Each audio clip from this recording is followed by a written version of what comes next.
तीन भुवन में सार वीतराग विज्ञानता, शिव स्वरूप शिवकार, नमहु त्रियोग समारिके, नमहु त्रियोग समारिके। दौलत राम जी द्वारा लिखित ये छेड़ाला नामक ग्रंथ है और इसमें पांचवी ढाल को आधार बनाकर हम 12 भावनाओं की चर्चा कर रहे थे। आधार छेड़ाला नामक ग्रंथ है। 12 भावनाएं ज्ञानियों का चिंतन है। ज्ञानी लोग वस्तु स्वरूप के बारे में किस प्रकार का चिंतन किया करते हैं, इस चिंतन को बढ़ाते बढ़ाते हम पहुंच गए थे लोक भावना तक। 10 भावनाओं तक की चर्चा कल तक हम आपके बीच में कर चुके हैं और आज 11वीं भावना की चर्चा प्रसंग प्राप्त है। आज जिस भावना की चर्चा करने वाले हैं उस भावना का नाम है बोधि दुर्लभ। सच में हमें इस बात का भाव भाषण नहीं है कि हम कहाँ आ गए हैं, हमें क्या मिल गया है, हमें इस बात का अंदाजा नहीं है। क्या हम कौन से लेवल पर पहुंच गए हैं, हमें अपनी कीमत नहीं है। आज हम बोधि दुर्लभ भावना के माध्यम से कुछ चर्चा करेंगे अपनी कीमत के बारे में, अपनी वैल्यू के संदर्भ में। हम जिस जगह पर आ गए हैं उस जगह की दुर्लभता के बारे में हम आपके बीच में चर्चा करेंगे। लोक भावना में लोक शिखर तक पहुंचाने तक की बात कर दी थी। लोक भावना में लोक के संदर्भ में चिंतन प्रस्तुत कर दिया था और कल हमने यह कहा था कि लोक भावना का चिंतन करते हुए ज्ञानी व्यक्ति मानो श्रेणी चढ़ने की पोजीशन में पहुंच गया है। देखिए कहां से शुरू हुई थी बात। अनित्य है सारा जगत, अशरण है, सहारा नहीं है कोई भी, कोई सहयोग करने वाला नहीं है। फिर संसार असार है, उसमें रंच मात्र भी सुख नहीं है। पर के साथ में एकत्व नहीं और पर हमसे अन्य है, अन्यत्व। ठीक है। फिर अशुचि, देह की अशुचिता की चर्चा की। ये सब तो वैराग्य उत्पादक भावनाएं थी। यहां से अंदर की तरफ बढ़े, आश्रव की चर्चा हुई। आश्रव बंद पुण्य पाप को एक में शामिल कर लिया और जिन पुण्य पाप नहीं की ना, संवर की चर्चा कर ली। संवर और निर्जरा ये तत्व है मुनिराज। 6ठे 7वें गुणस्थान तक पहुंच गए संवर निर्जरा तत्व में। लोक की चिंतन करते हुए हमने श्रेणी चढ़ने तक की बात कह दी लोक भावना में, क्योंकि लोक के स्वरूप के संबंध में समझ लो आप, चिंतन चल रहा है वहां, उपयोग निरंतर इन विषयों के अंदर लगा हुआ है और श्रेणी चढ़ते चले जा रहे हैं, ऐसी स्थिति होती है। और जब इस लोक भावना में श्रेणी चढ़ने की बात कह दी तो बोधि दुर्लभ भावना में केवल ज्ञान की बात कह दी। बोधि माने केवल ज्ञान और दुर्लभ माने उसकी प्राप्ति दुर्लभ। बोधि दुर्लभ भावना में कई प्रकार से चिंतन किया जाता है। एक केवल ज्ञान की प्राप्ति की दुर्लभता, बोधि दुर्लभ। एक बोधि शब्द का प्रयोग किया जाता है रत्नत्रय, सम्यक दर्शन, सम्यक ज्ञान और सम्यक चारित्र। इन तीनों की एकता का नाम है बोधि, उसकी दुर्लभता, वो बोधि दुर्लभ। समझ में आ रही है बात। फिर एक अर्थ किया जाता है बोधि माने ज्ञान, तो सम्यक ज्ञान की दुर्लभता, ये भी बोधि दुर्लभ। और इस बोधि दुर्लभ भावना की चर्चा करते हुए अनेक विद्वानों ने, अनेक आचार्यों ने, अनेक ज्ञानियों ने हमारे वर्तमान परिस्थिति तक की दुर्लभता का चित्रण भी किया है। बोधि तो आत्मज्ञान का नाम है, बोधि तो रत्नत्रय का नाम है, लेकिन रत्नत्रय की प्राप्ति करने के लिए मनुष्य जीवन मिला ना पहले, तो मनुष्य जीवन तक की दुर्लभता की पूरी कहानी भी इस बोधि दुर्लभ भावना के अंतर्गत कर ली जाती है। कुछ बात क्लियर हुई है। बोधि दुर्लभ का प्रयोग कितने प्रकार से, कितनी जगह पर, कितने ग्रंथों में मिलता है। कुल मिलाकर के बात यह है कि महान महान भाग्यशाली हैं हम लोग जिस परिस्थिति में आज यहाँ आ गए हैं। हम यहाँ से छंद पढ़ते हैं। 13 नंबर का छंद है, 5वीं ढाल का। 5वीं ढाल छंद नंबर 13 है और भावना है 11 नंबर की, जिसका नाम है बोधि दुर्लभ भावना। बहुत धीरे धीरे वही मंद धुन का प्रयोग करते हुए जिससे शब्द हमारे कानों में गूंज जाए और अर्थ ख्याल में आता रहे। अंतिम ग्रैव्यकलों की हद पायो अनंत विरयापद पर सम्यक ज्ञान न लादो दुर्लभ निज में मुनि साधो। क्या कह रहे हैं भाई साहब, तुमने क्या क्या प्राप्त कर लिया, तुम कहां कहां तक पहुंच गए, आज तक अंतिम ग्रैव्यक तक पहुंच गया। ग्रैव्यक जानते हैं क्या होता है? मैंने एक दिन चौथी ढाल में चर्चा करते समय ग्रैव्यकों की चर्चा की थी। ग्रीवा स्थान पर, अरे लोक में एक स्थान ऐसा है जो मैक्सिमम लिमिट है मिथ्या दृष्टियों के जाने की। अंतिम ग्रैव्यक, 9 ग्रैव्यक कहे हमारे यहाँ शास्त्रों में। स्वर्गों से भी ऊपर है, 16 स्वर्ग से ऊपर है। स्वर्ग कहे हैं 16 है, श्वेतांबर संप्रदाय में कहे हैं 12 है, ये स्वर्ग कहे हैं। 12 इंद्रों की अपेक्षा से हमारे यहाँ भी 12 भी कह दिए गए और 16 भी कह दिए गए हैं। तो 16 स्वर्ग और 16 स्वर्ग के ऊपर है 9 ग्रैव्यक। स्वर्ग से ऊपर इंद्र नहीं होते उनके ऊपर कोई, शासक नहीं होता उनके ऊपर कोई, स्वयं ही अपने आप में अहम इंद्र होते हैं। 16 स्वर्गों में तो इंद्र होते हैं, 16 स्वर्गों के ऊपर हर व्यक्ति अपने आप में अहम इंद्र है, ऐसा शासक जैसा है। उनमें पहला लेवल, पहला ग्रैव्यक, फिर दूसरा लेवल, दूसरा ग्रैव्यक, तीसरा, चौथा, पांचवा, छठा, सातवां, आठवां, 9वें लेवल तक पहुंच गया। मैक्सिमम लेवल है वो। किसी व्यक्ति के द्वारा मिथ्यात्व की भूमिका में पाप किए जाते हुए पुण्य करने की तरफ अग्रसित होने पर पुण्य की लिमिट बढ़ते बढ़ते बढ़ते बढ़ते यदि बढ़े मिथ्यात्व की भूमिका में, तो कौन से लेवल तक की प्राप्ति कर सकता है? बोले अंतिम ग्रैव्यक तक की प्राप्ति कर सकता है। 9वें ग्रैव्यक तक ये व्यक्ति जा सकता है। ग्रैव्यक नए लोगों के लिए नया शब्द होगा, ग्रैव्यक, लेकिन चिंता नहीं करें, ग्रैव्यक ग्रीवा, ग्रीवा से बनाए। सुग्रीव कहते हैं ना, सुग्रीव, सु हटा दो, बस ग्रीव बोल दो। ग्रीव्यक, ग्रीव माने होता है ग्रीवा। सुग्रीव का नाम भी सुग्रीव इसीलिए पड़ा था, अच्छी गर्दन वाला सुग्रीव। रावण पता है क्या कहता था उसके बारे में कि ये जो सुग्रीव है ना, ये सुग्रीव नहीं है, ये कुग्रीव है, मैं इसे निष्ग्रीव कर दूंगा। समझ रहे हैं? अच्छी गर्दन वाला नहीं है, खराब गर्दन वाला है, मैं इसे गर्दन के बिना कर दूंगा। ऐसा ऐसा रावण बोलता था, इस तरह की बात। चलिए, हम आपको यहाँ क्या बात कह रहे हैं? उस दुर्लभता के बारे में कह रहे हैं। अंतिम ग्रैव्यकलों की हद, हद है वो, हद है हद। और फिर क्या कहा? पायो अनंत विरयापद। लो, उस लेवल तक तू अनंत बार चला गया। पायो माने प्राप्त किया, अनंत विरया माने अनंत बार प्राप्त किया। ग्रैव्यकों जैसी भोग विलासिता को अनंत अनंत बार प्राप्त किया। क्या कह रहे हैं? कुछ दम नहीं है। राजपाट मिल गया, संपदा मिल गई, पैसा मिल गया, भोग सामग्री मिल गई, अच्छी पत्नी मिल गई, अच्छे बच्चे हो गए, परिवार में अच्छे मित्र मिल गए, सगे साथी मिल गए। क्या दम है इनमें? 2-5-50 करोड़ यदि मिल गया तो क्या दम है इसमें? अच्छा बंगला है, अच्छा मकान है, अच्छी सुविधाएं हैं, कुछ दम नहीं है। समझ में आ रही है बात? जिस लेवल की ये दौलत राम जी यहाँ बात कह रहे हैं, उस लेवल की तुलना में जिसे प्राप्त करके थोड़ा बहुत भी घमंड और गर्व होता हुआ दिखाई देवे, सब सुलभ है, सब आसान है सबका प्राप्त करना। सुनो जरा, भूधरदास जी क्या कहते हैं, उन लाइनों को बोलो एक बार तो आपको थोड़ी बात समझ में आएगी। धन कन कंचन राज सुख सब ही सुलभ कर जा,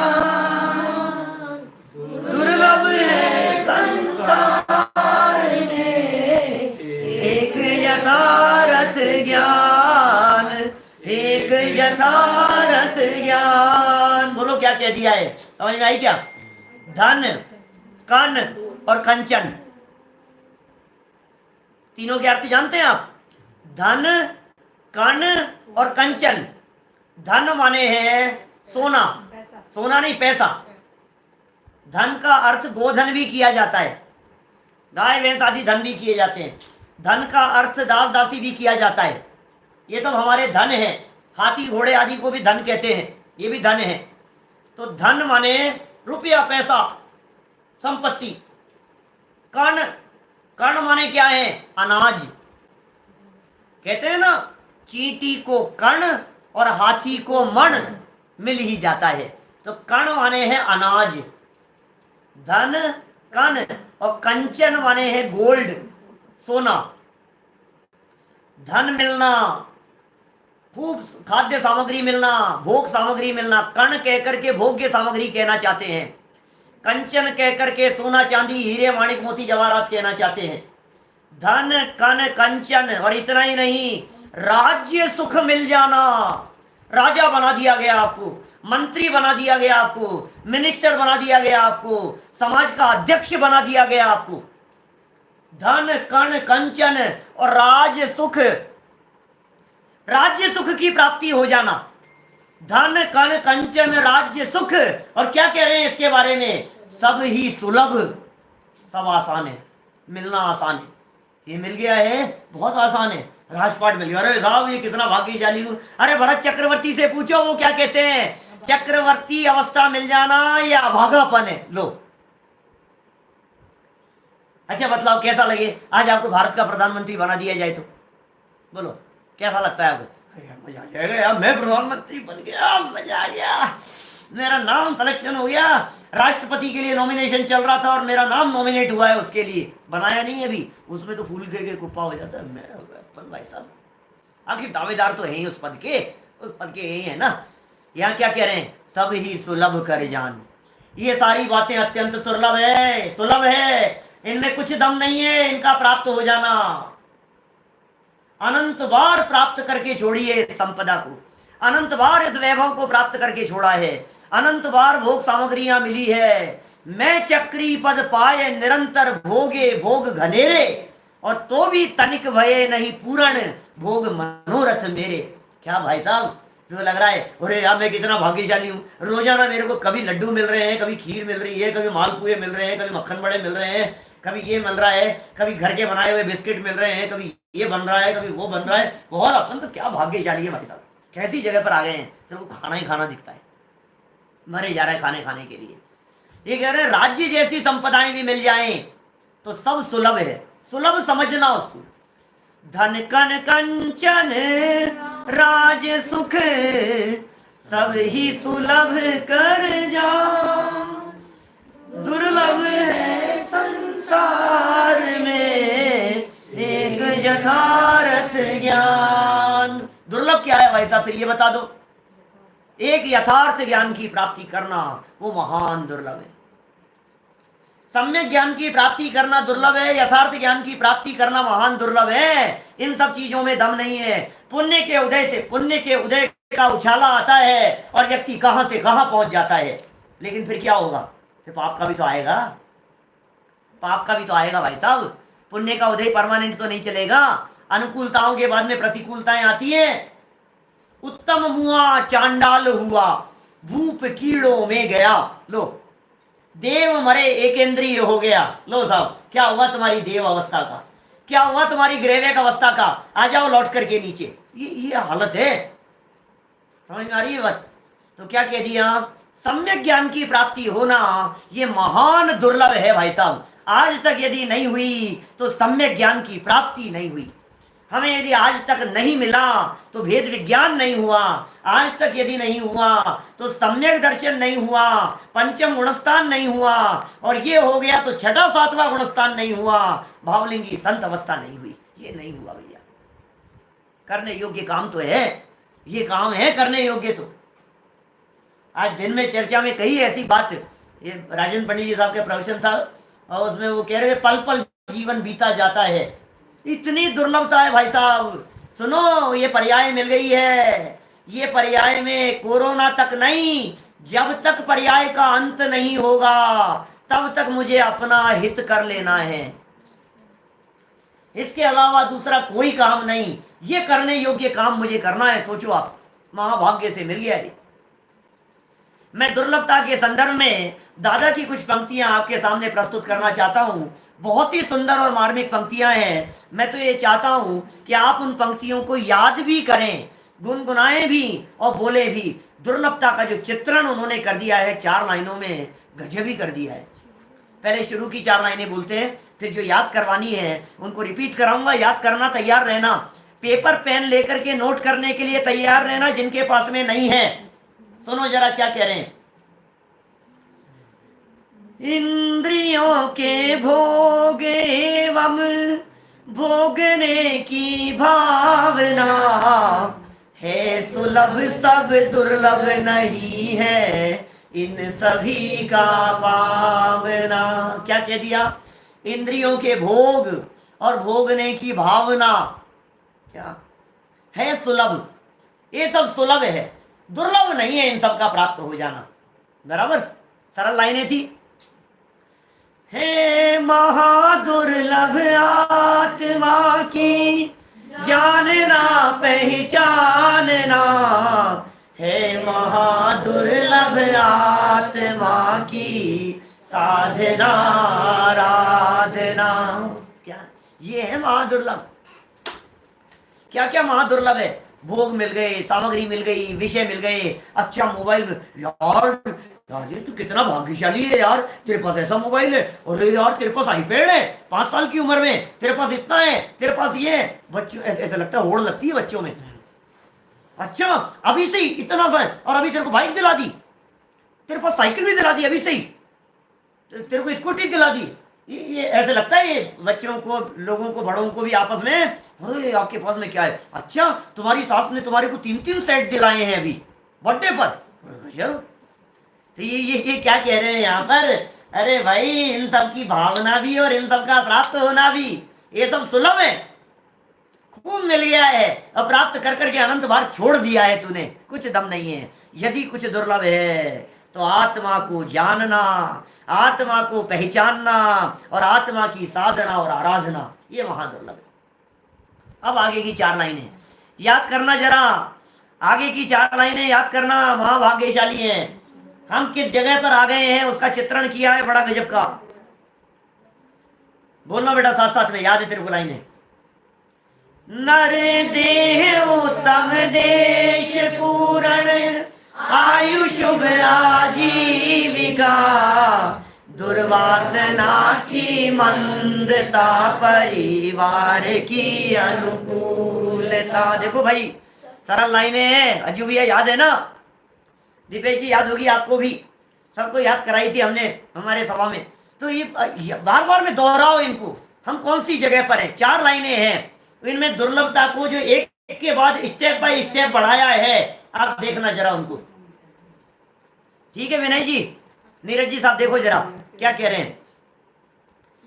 नर देह उत्तम देश पूरण, आयु शुभ आजीविका, दुर्वासना की मंदता, परिवार की अनुकूलता, सत सज्जनों की संगति, सत धर्म की आराधना, है उत्तरोत्तर महादुर्लभ आत्मा की साधना। सुनो जरा, नर देह यहां से शुरू किए इन लाइनों को। ये मनुष्य देह मिलना महाभाग्य से हो गया है।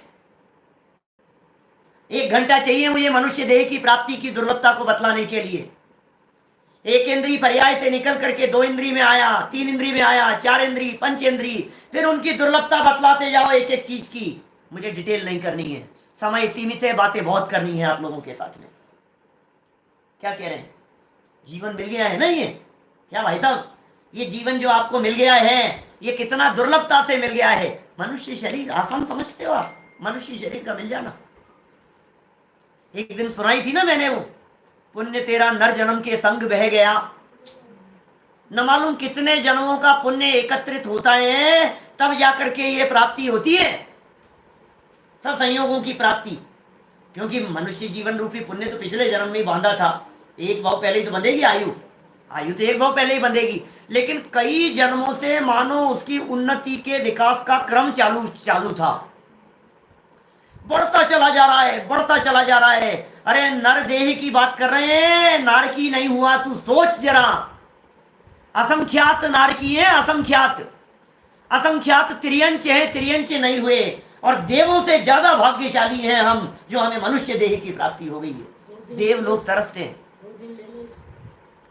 देव लोग तरसते हैं, तड़पते हैं, देव लोग तड़फड़ाते हैं। अरे मनुष्य मिल जाए, मनुष्य जीवन मिल जाए हमारे को, ये मनुष्य जीवन मिल जाए, काश हमारे को ये जीवन मिल जाए, मनुष्य जीवन की प्राप्ति हो जाए। सारा वैभव ले लो हमारा, सारा का सारा वैभव ले लो, और चंद क्षण के लिए हमारे को मनुष्य जीवन की प्राप्ति हो जाए, ऐसा समझते हैं देव लोग। देवगति के जीव पानी भरते हैं मनुष्य जीवन के सामने। मनुष्यों का संयम, मनुष्यों की साधना, मनुष्यों की आराधना, मनुष्यों की मुक्ति प्राप्त करने की सामर्थ्य, मनुष्यों का छठा सातवां गुणस्थान में प्रचुर स्वसंवेदन प्राप्त करने की पावर, ये नहीं है उनके पास में। क्या करें बेचारे, व्रत नहीं ले सकते, संयम नहीं ले सकते, स्वरूप की साधना करते हुए वो उत्तम आनंद की प्राप्ति नहीं कर सकते हैं, तरसते हैं, तड़पते हैं बेचारे। क्या करें, देवगति में भी जा करके सोचते हैं कि मनुष्य जीवन मिल जाए, मनुष्य भाव मिल जाए हमारे को, बस थोड़ी देर के लिए मनुष्य जीवन। पालकी उठाने का प्रसंग आता है, चर्चा आती है उसके अंदर, चलो कोई बात नहीं, हमें तो मिल गया है ना, हमें वैल्यू नहीं है। मैं सच कहता हूं, आगम प्रमाण के आधार पर बात कहता हूं आपसे, असंख्यात भव देव पर्याय के मिले तो एक भव मनुष्य पर्याय का मिलता है। असंख्यात भव, असंख्यात बार देवगति के अंदर चला गया, फिर देवगति में, फिर आया त्रियंच में, और नरक आदि में घूम करके त्रियंच से फिर देव में, फिर आया, फिर घूम फिर करके त्रियंच आदि से होता हुआ देव में, फिर आया, फिर नरक त्रियंच में होता हुआ फिर देव में, फिर नीचे आया, फिर त्रियंच आदि में होता हुआ फिर देव में। भाई साहब असंख्यात बार ये चलता रहे देव पर्याय, और मनुष्य जीवन इतना दुर्लभ है, प्राप्ति नहीं हो रही। असंख्यात के ऊपर एक भाव भारी पड़ता है, मैं ये कह रहा हूं। होने में तो फिर ऐसा भी हो सकता है एक मनुष्य जन्म के बाद में दोबारा भी मनुष्य मिल जाए, महान दुर्लभ है। लेकिन हम तो बात ये बतलाना चाह रहे हैं आपको, असंख्यात भव देव पर्याय के और एक भव मनुष्य पर्याय का, ये भारी है उसके ऊपर। चलो मिल गया, मनुष्य जीवन तो मिल गया भाई साहब। लाइन जो अपन ने कही है उसका पहला शब्द था नर देह। अब सुनो जरा, नर देह तुम्हारे को मिल जाती, लेकिन भारत जैसा, हिंदुस्तान जैसा उत्तम देश नहीं मिलता, और चाइना में जाके पैदा हो जाते तो क्या होता बेटा, क्या सोचो जरा, जापान में हो जाते, रशिया में हो जाते, ईरान में हो जाते, इराक में हो जाते, दूसरे देशों में जा करके जन्म ले लेते, क्या होता तुम्हारा, पाकिस्तान में जन्म ले। सोचो तो सही जरा, इस धर्मनिरपेक्ष राष्ट्र में, इस हिंदुस्तान में, इस भारत देश में जन्म लेना ये भाग्य का काम है, पुण्य से मिलता है भारत में जन्म लेना। मैं तो कभी कभी ऐसा भी कहता हूं, वे कोई बहुत भाग्यशाली नहीं है जो यहां से जाकर के परदेश में बस गए हैं, दर्शन नहीं मिलते। भाई साहब क्या बात कर रहे हो आप, जिनेंद्र देव के दर्शन नसीब नहीं है, मुनिराज नहीं है, संयम नहीं है, स्वाध्याय नहीं है, जिन मंदिर नहीं है, क्या स्थिति है वहां उन लोगों की, खान पान शुद्ध नहीं है, साधन नहीं है, सुविधाएं नहीं है, साधर्मियों का संग नहीं है, क्या क्या जाकर के काम करोगे वहां। मलेच्छ देशों में मलेच्छ कह दिया जाता है, उन्हें भी है सब आर्य खंड में ही मलेच्छ कह दिया जाता है। मैं आपको बतलाता हूं, हमेशा इस प्रसंग में मैं याद करता हूं उस बात को। नैरोबी में मैं था, मैं 2 साल पहले, केनिया, अफ्रीका का एक देश है केनिया, उसका एक शहर नैरोबी, वहां एक दिगंबर जैन मंदिर, सिर्फ एक जगह पर। अफ्रीका के 53 देश हैं, 5 और 3 8 नहीं, 53 देश हैं। उन 53 देशों में से एक देश के एक शहर में एक मंदिर है। सोचो आप, अब जरा कल्पना करो आप, उनकी क्या हालत होती है। इसलिए कहा अति पुण्य उदय मम आया, प्रभु तुमरा दर्शन पाया। हे जिनेंद्र देव, हमारे को ये अवसर मिल गया है आपके दर्शन करने का, ये कोई महान पुण्य का योग आ गया है। ये कह रहे हैं देश में उत्तम, इस उत्तम देश में धर्म निरपेक्ष है भाई साहब, कोई रोक टोक नहीं है, धर्म का किसी तरह का कोई आपके ऊपर बाउंडेशन नहीं है। पत्नी चाहे तो किसी एक धर्म को माने और पति चाहे तो किसी दूसरे धर्म को माने, कोई ऐतराज नहीं है। भारत सरकार इसके अंदर कोई ऑब्जेक्शन नहीं करती है। हर व्यक्ति अपनी इच्छा के अनुसार धर्म का पालन कर सकता है। ये उत्तम देश का मिलना, क्या क्या बातें कह दी। एक लाइन बोलता हूं, याद करना इस लाइन को।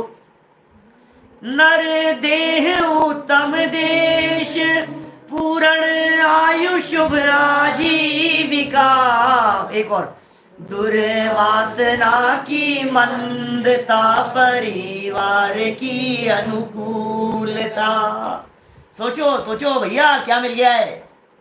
नर देह मिल गई, उत्तम देश मिल गया, भारत में जन्म ले लिया, ठीक है।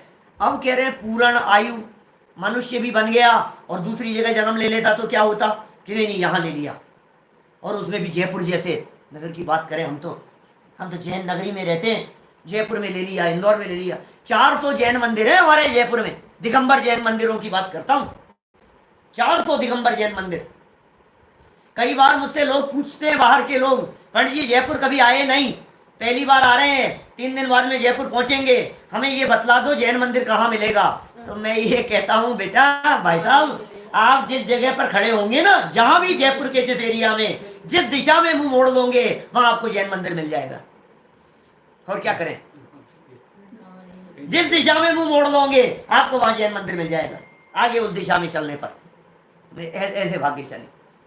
नर देह मिल गया, उत्तम देश मिल गया, और इस देश में जन्म लेने के बावजूद भी मनुष्य तो हो गया था, देश भी मिल गया था, और 2 साल का होकर के मर जाता तो क्या होता? बोल, 6 महीने का होकर के मर जाता तो क्या होता? गर्भ में आकर के अनंत बार मर गया है, अनंत बार जन्म लिए हैं हमने, गर्भ अवस्था से बाहर ही नहीं निकला। कौन याद करता है? कितने अबॉर्शन हो जाते हैं, कितने मर जाते हैं, पेट में आकर के चले जाते हैं, पता ही नहीं लगता है। अरे महीने भर से कम की आयु हो तो पता ही नहीं लगे। बोलो, कितने जन्म हमने 1 महीने से कम की आयु लेकर के, गर्भ में जन्म लेकर के बिता दिए। ये कह रहे हैं यहाँ 1 घंटे की आयु, 1 घंटे की आयु लेकर के, 15 दिन की आयु लेकर के, 5 मिनट की आयु लेकर के, 15 मिनट की आयु लेकर के अनंत जन्म बिताए मनुष्य जन्मों में। पूर्ण आयु की बात कह रहे हैं। आज हम लोग कम से कम सुनने योग्य, क्षयोक्षम, सामर्थ्य और बौद्धिक विकास के धनी तो हैं। 4 साल का होकर के रोज हिंदुस्तान में घटनाएं मिलती है, बोरवेल में गिर गया 2 साल का बच्चा, रोज घटनाएं आती है। क्या करूं बोलो आप? 5 साल के बच्चे को कोरोना हो गया, चल बसा, उसका ये हो गया। ये देखो आप, छोटा सा बच्चा स्कूल टूर पे गया था, पानी में डूब गया, स्विमिंग पूल के अंदर डूब करके मर गया, उनके साथ में खेल रहा था। 2 साल का बच्चा था, बालकनी से बाहर झांक रहा था, नीचे देखा, गिर गया बेचारा, गिर करके मर गया। रोज घटनाएं सुन रहे हैं अपन इस तरह की। ये पूर्ण आयु का मिलना, ये कितना महाभाग्यशालियों का काम है। पूर्ण आयु भी मिल गई भाई साहब, नर देह मिल गया, क्या नर देह मिल गया, उत्तम देश मिल गया, फिर क्या कहा, पूर्ण आयु मिल गई। और इतना ही नहीं, पूर्ण आयु के साथ साथ में आयु भी पूरी मिल गई, लेकिन आजीविका चौपट थी तो क्या क्या खाखा धर्म कर लेगा? बोलो बताओ मेरे को, तेल नून लकड़ी के अंदर लगा रहेगा? समझ में आ रही है बात? यदि तेरे को आयु भी पूरी मिल गई और आजीविका के साधन तेरे पास में नहीं हुए, तेरे पास में निश्चिंत आजीविका नहीं हुई, तेरे पास में अहिंसक आजीविका नहीं हुई, निर्विकल्प रूप से भोजन आदि की तेरे पास में व्यवस्था नहीं हुई, तो क्या करेगा? मरता रहेगा दिन रात, भोजन, बिजनेस, ये वो दुनियादारी के अंदर लगा रहेगा। क्या करें बताओ, क्या करें? फुर्सत ही नहीं मिलती है। हम कहते हैं भाई साहब थोड़ा सा आओ, अरे क्या करें, क्या करूं भाई साहब, मैं तो पेट का सवाल है, मैं यदि सुबह से यदि मैं लगूं नहीं तो शाम को भोजन की व्यवस्थाएं नहीं होगी। इतनी गरीबी यदि होगी तो क्या होगी बताओ? कम से कम ऐसी हालत तो नहीं है हमारी, हमारे को आजीविका तो मिल गई है। मैं आज दावे के साथ ये कह सकता हूं, जितने लोग व्याख्यान सुन रहे हैं, हर व्यक्ति यदि आज की तारीख में काम धाम करना बंद कर देवे, आज यदि बंद कर देवे, तो जीवन भर घी बूरे में चूर करके रोटी खावे, लेकिन कमी नहीं पड़े, इतनी गारंटी ले रहा हूं। बोलो, सबकी ये पोजीशन है, सबके घरों की, रोटियों की कमी नहीं आवे। हाँ, यदि आप ऐसा सोचो ये 70 लाख की मुझे मर्सिडीज खरीदनी है, इसका ये करना है, भाई फिर तो अनाप शनाप तो तुमसे तो सबकी जितने हो सब कम पड़ जाए। भोजन में कमी पड़े नहीं आपके पास में, इतनी आजीविका आपको मिल गई है। बोलो भाग्यशाली है या नहीं हम लोग? जिस जगह पर हम आकर के बैठ गए हैं, हम लोग इतने सद्भाग्यशाली हैं या नहीं है? पहली लाइन हो गई। इतने पर भी सीमित नहीं है, अभी और आगे बढ़ो। अच्छी आजीविका भी मिल गई, लेकिन वासनाएं बहुत थी, उलझ गए चक्करों में। अब क्या होगा मतलब? दुर्वासना, खोटी वासनाओं में उलझे हैं। पैसा था, निश्चिंतता थी, मनुष्य देह था, हिंदुस्तान मिल गया था, अच्छी उम्र मिल गई थी और साधन मिल गए थे, सुविधाएं मिल गई थी, लेकिन वासनाएं बहुत थी। खोटे प्रपंचों के अंदर उलझे रहे, फंसे रहे। तो ये जो मंदता हुई है, वासना की मंदता है, कषायों की मंदता है, परिणामों की विशुद्धि है, ये कम भाग्यशालीपन का लक्षण नहीं है भाई साहब। ये जिनवाणी सुनने का विचार मात्र आना, ये आपके बहुत भाग्यशालीपन का सूचक है। आप महाभाग्यशाली हैं जो आपको इस तरह का विचार आ रहा है। हमें ये जिन वचन सुनने चाहिए। ओह, इन बातों से तो मेरा ही भला भाषित होता हुआ दिखाई देता है। अहो, इन बातों को सुनकर के तो मेरा ही कल्याण होगा, इन बातों से मुझे सच्चे सुख का मार्ग मिलेगा। ये भाग्यशालियों का काम है। बात समझ में आ रही है? क्या कहां आ गए हैं? अब सेकंड लाइन पर चल रहा हूं। दुर्वासना की मंदता। और गजब की बात कहूं, यदि ये मंद भी हो जावे और यदि परिवार तुम्हारे अनुकूल नहीं हो तो क्या होगा? अपने दिल पर हाथ रख करके सोचना, जिन लोगों का परिवार साथ नहीं है, उन लोगों की क्या स्थिति होती है। आपको धन्यवाद देना चाहिए अपने फैमिली वालों को, आपको थैंक्स कहना चाहिए अपने परिवार वालों को, अपने बच्चों को, अपने हस्बैंड को, अपनी वाइफ को, जो भले ही नहीं आते हो, मना तो नहीं करते, मना तो नहीं करते तुम्हारे को, रोकते तो नहीं है तुम्हारे को। ये कम भाग्यशाली नहीं हो तुम जो तुम्हारे को रोक नहीं रहे हैं। भाई साहब, गोपाल दास जी भरैया जैसी हो जाती तो क्या करते बताओ मेरे को? उनके लिए भी इतना पुण्य का उदय तो था कि रोकती तो नहीं थी। तुम काम कर लो और फिर चले जाओ। बोलो, नहीं तो भाई साहब आप मंदिर जाना चाहो, बैठ जाओ चुपचाप, यहाँ बड़े आए मंदिर जाने के लिए, स्वाध्याय सुनेंगे। अब नहीं जाने देवे भाई, क्या कर लो बोलो आप? हस्बैंड मना कर देवे, नहीं जाएगी, घर से नहीं निकलेगी। नहीं, कोई बात नहीं। क्या मोबाइल के ऊपर ये लगा रखा है, बंद करते रहे ये सब नाटक नौटंकी? हो सकता है भाई साहब। तो परिवार की अनुकूलता कितनी बड़ी चीज है। आज सारे परिवार के लोग मिलकर के हम एक जगह पर बैठ करके धर्म चर्चा कर रहे हैं, स्वाध्याय कर रहे हैं, आपसी चर्चाओं का माहौल बनाया हुआ है। इस तरह का माहौल मिल जाना ये कितनी बड़ी चीज है भैया। भाग्य के ऊपर भाग्य है। अब आपको क्या बताएं हम, बड़े बड़े राजा महाराजाओं का ऐसा भाग्य नहीं होता है जैसा भाग्य हमें हमारा नजर आता है। सबका ऐसा भाग्य है, बड़े बड़ों का ऐसा भाग्य नहीं है। हम इतने भाग्यशाली हैं। कभी देखते हैं हमारे पुण्य को, ये जो बड़े बड़े लोग जो दिखाई देते हैं, उन सबके पुण्य को इकट्ठा कर लो एक तरफ, और हमारे को हमारा पुण्य दिखाई देता है एक तरफ। ऐसे ऐसे पुण्यशाली हैं हम। आप लोग भी, सबकी बात कर रहा हूं मैं, हम माने अपन लोग सब।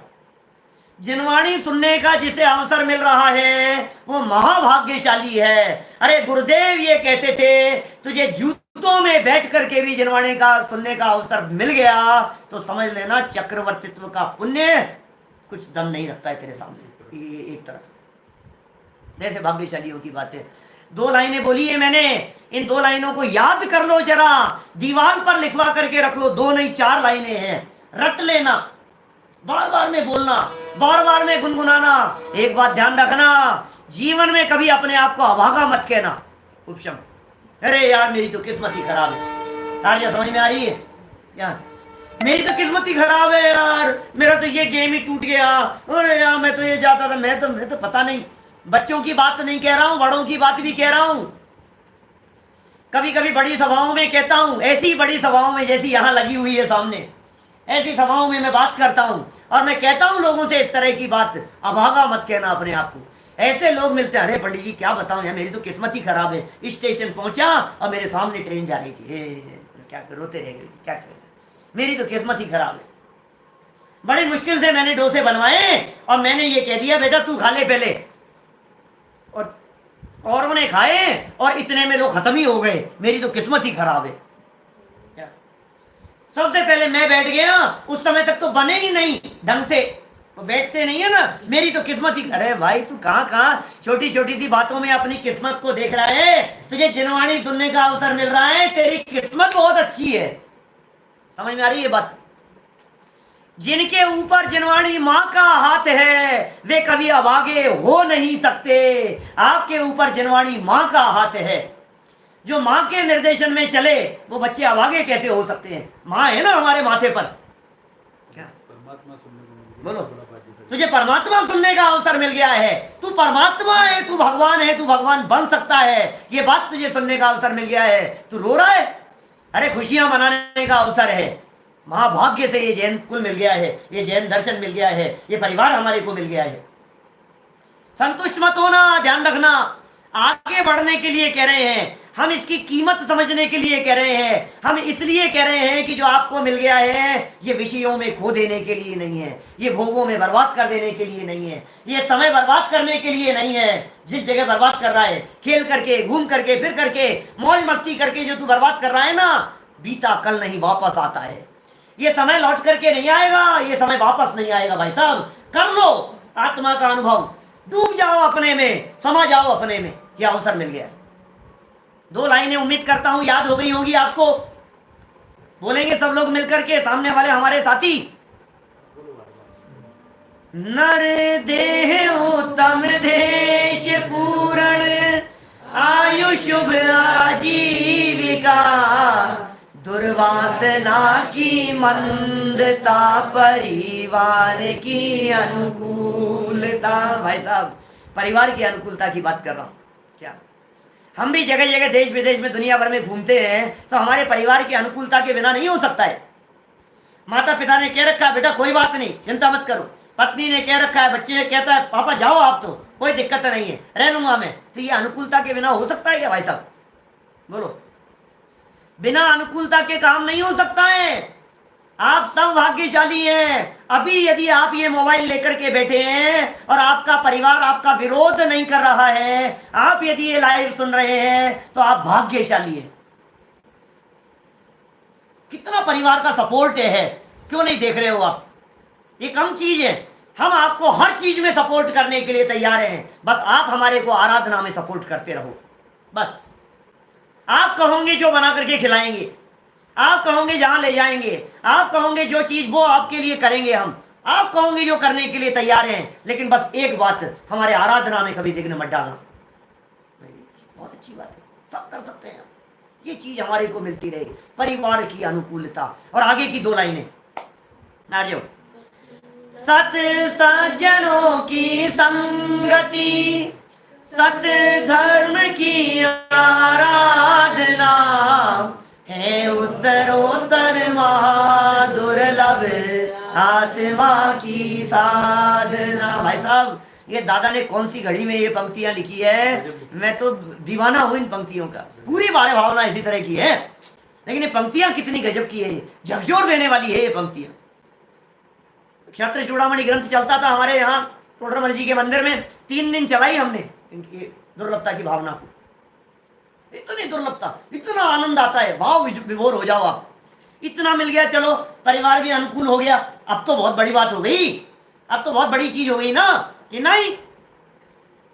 सत सज्जनों की संगति, भाई साहब ये बहुत बड़ी चीज है।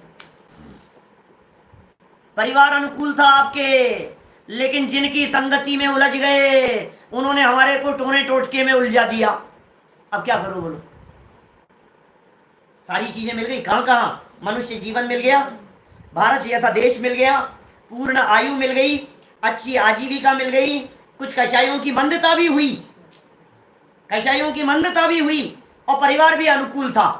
इतना सब कुछ हो जाने के बावजूद भी हम किसी ऐसे व्यक्ति के चक्कर में उलझ गए जिस व्यक्ति ने हमारे को सत धर्म की आराधना से दूर कर दिया। सज्जनों की संगति नहीं थी, तो सज्जनों की संगति मिलना, अच्छे दोस्त मिलना, अच्छे मित्र मिलना, अच्छे साधर्मियों का योग बनना, ये कितना भाग्यशाली है। सत सज्जनों की संगति, और संगति भी मिल गई। फिर कह रहे हैं सत धर्म की आराधना, हूं परमात्मा छू, क्या शुद्ध आत्म तत्व की चर्चा, त्रिकाली ध्रुव्याय भगवान आत्मा की चर्चा, बने बनाए भगवान आत्मा की चर्चा, 7 तत्व 6 द्रव्य की चर्चा करने वाले, भेद विज्ञान की बातें बताने वाले, ये कहां मिलेंगे आपको ऐसे गुरु? कहाँ मिलेंगे आपको ऐसे विद्वान? सत्य धर्म की आराधना, क्योंकि धर्म तो सब करना चाहते थे। अभी बोलो, मैं ये कह रहा हूं नरदेह मिल गई, जैन अजैन सबको मिल गई, जैन अजैन हिंदू मुसलमान नरदेह सबको मिल गई। फिर उत्तम देश भी सबको मिल गया, भारत में हर जाति संप्रदाय के लोग हैं। आयु भी सबको मिल गई, आजीविका भी सबको मिली हुई दिखाई दे रही है।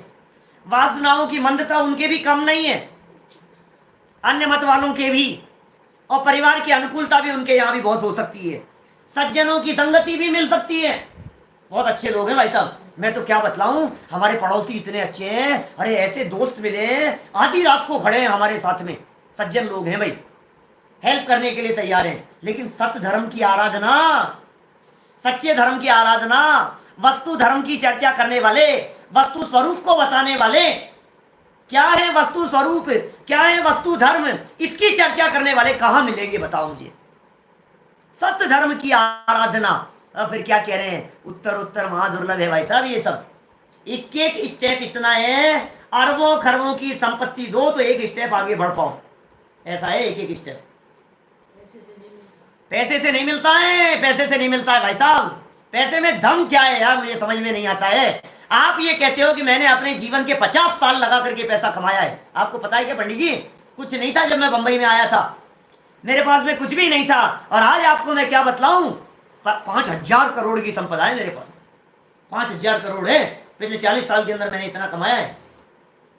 और हमने पूछा, बतलाओ कमल जी साहब, आपका इकलौता बेटा और एक बेटा और उसके हुआ, उसने जन्म लिया, उसने 5,000 करोड़ की संपत्ति का मालिक बनने के लिए कितने साल लगाए? बोलो, कितनी मेहनत की उसने, कितनी फैक्ट्रियां चलाई? कुछ दम नहीं है। एक दिन कही थी हमने, निगोदिया जीव, 2 इंद्रिय पर्याय वाला जीव बांध लेता है चक्रवर्ती के बेटे होने जैसा पुण्य। पुण्य के योग से मिल जाती है संपदा, पुण्य के योग से हो जाते हैं सारे काम, तेरा पुरुषार्थ काम नहीं आता है इसमें। हे उत्तरोत्तर महादुर्लभ आत्मा की साधना, आत्मा की साधना। अरे उत्तर उत्तर महान दुर्लभ, महान दुर्लभ, इस आत्मा की साधना करने का अवसर मिल जाना, आत्मा को जानना, आत्मा को पहचानना और अपने आत्मा में समा जाना, ये महाभाग्यशालियों का काम है। पढ़ो जरा दौलत राम जी ने क्या लाइनें लिख दी है इस 5वीं ढाल के 13वां छंद, जिसमें हम दुर्लभ भावना की चर्चा कर रहे हैं, बहुत ही दुर्लभ भावना की चर्चा कर रहे हैं। अंतिम गृह व्यकलों की हद पायो अनंत अनंत अनंत अनंत बिरियापद, पर सम्यक ज्ञान न लादो दुर्लभ निज में मुनि साधो। पर सम्यक ज्ञान न लादो, क्या जयचंद जी साहब ने भी गजब किया है भावना में, क्या पर सम्यक ज्ञान न लादो, पर सम्यक ज्ञान की प्राप्ति नहीं हुई, दुर्लभ है ये। और क्या कह रहे हैं, मुनि निज में साधो। हे सज्जन पुरुषों, हे ज्ञानियों, मुनिराज ऐसे हैं जो अपने अंतर में उस दुर्लभता की साधना करते हैं, उस आत्मा की आराधना करते हैं, उस सम्यक ज्ञान की प्राप्ति करते हैं। क्या समझ रहे हैं आप? और इसी दुर्लभता के संदर्भ में 2 लाइनें जयचंद जी छाबड़ा साहब को आपके सामने प्रस्तुत करना चाहता हूं। बोलो जरा क्या है बोधि। अभी तक दुर्लभता की चर्चा की, अब सुनना पड़ेगा गजब की लाइनें। हमारे उत्तम चंद जी शिवनी वाले पंडित जी साहब तो धन कन कंचन वाली लाइन और ये जयचंद जी वाली लाइन, इन दोनों को मिला करके बड़ा गजब का प्रश्न करते थे सभाओं में, कई बार पूछते थे। ये क्या कहते थे, धन कन कंचन राज सुख सभी ही सुलभ कर जान, और दुर्लभ है संसार में एक यथार्थ ज्ञान। समझ में आ रही है बात?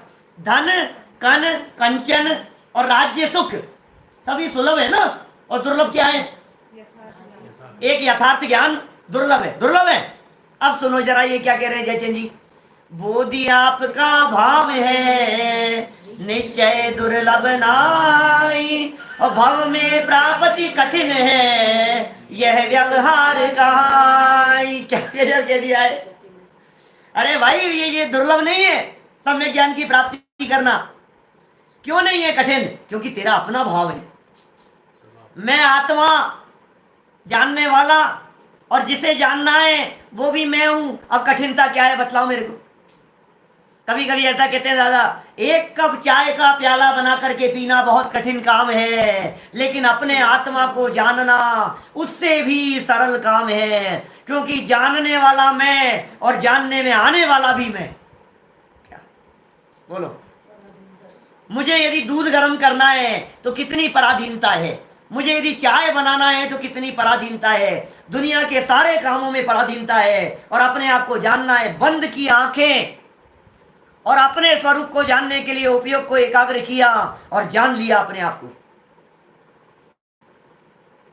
तो सब दुर्लभ दुर्लभ। अभी तक तो आप दुर्लभता के गीत गा रहे थे, अभी तक पिछले पौन घंटे से तो आप ये समझा रहे थे दुर्लभ है दुर्लभ है दुर्लभ है, ये सब समझा रहे थे, और अब आप कह रहे हो कि दुर्लभ नहीं है। सुनो भाई, यहाँ न्याय है, यहाँ अपेक्षाएं हैं, यहाँ स्यादवाद है, यहाँ अनेकांत है। हमारे यहाँ जैन परंपरा में 2 लाइनें क्या लिखी है? बोधि आपका भाव है निश्चय दुर्लभ नाही, भव में प्राप्ति कठिन है यह व्यवहार का। अपना ज्ञान अपन जानने वाले, इसलिए उसे प्राप्त करना ये कोई कठिन काम नहीं है। फिर दुर्लभ क्यों कहा है? आज तक नहीं किया इसलिए दुर्लभ कहा है। हर 6 महीने 8 समय में 608 जीव निर्वाण की प्राप्ति कर रहे हैं, कहां दुर्लभ है? मनुष्य गति में करोड़ों जीव, 700 करोड़ जीव सम्यक दर्शन की प्राप्ति कर चुके, सम्यक दृष्टि है 700 करोड़, कहां दुर्लभ है? वर्तमान की बात कर रहा हूं मैं, वर्तमान की 29 अंक प्रमाण मनुष्यों में से कहां दुर्लभ है? कर रहे हैं ना। जो कर लेता है उसके लिए सुलभ है, जो नहीं कर पा रहा है उसके लिए दुर्लभ है। अपेक्षा से बात है भाई साहब, हमें महाभाग्य से इस लेवल तक हम आ गए हैं कि अब भी यदि आत्मा का अनुभव नहीं किया, अब भी यदि अपने में नहीं आए, अब भी यदि अपने में नहीं समाये, तो फिर समझ लेना फिर कब करेंगे, फिर कब आएगा ऐसा अवसर, ऐसा करने का अवसर कब आ जाएगा? फिर बतलाओ। चला जाएगा जीवन, एक झटका लगता है और जीवन पूरा हो जाता है भाई साहब। आज मरे और कल तीसरा दिन है, कौन किसको पूछता है? सारा परिवार बदल जाता है, सारे संयोग बदल जाते हैं।